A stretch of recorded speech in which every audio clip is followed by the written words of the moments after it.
for you to be able to say Uzur. You can't explain it. It's like a warmth, like to be here in his personal presence and to listen to the narratives of the brothers and the enjoyment.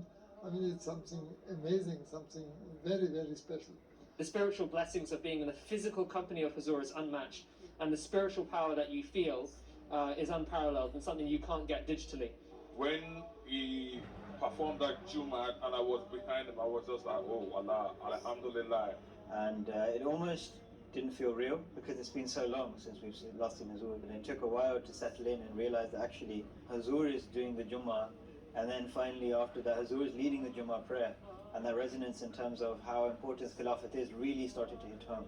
It's amazing to at least sit down and listen to Huzur's speech and actually take in every word. that's what the President of Khalifa Masih does. It sort of it gives us remembrance of who we are supposed to be, who we need to be, and who we should be. So what Khilafat means, I think, is that unity that brings us all together in the Jummah. That we have a direct relationship with Allah Almighty through a leader who is closest to Allah Almighty. And what is just Islam without Khilafat?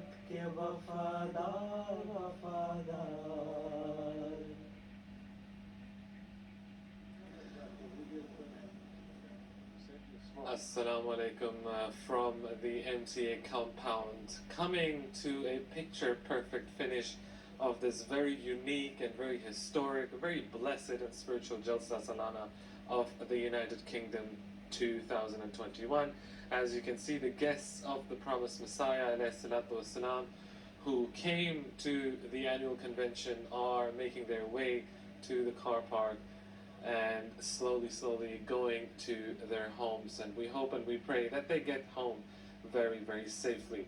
Now, as we've told you over the last 3 days, the organization here at Hadikatul Mahdi, the setup of the Jalsa site, has been accommodated because of the smaller size of guests that have attended here. Something, Adam Sahib, Assalamu alaikum. Adam Walker Sahib,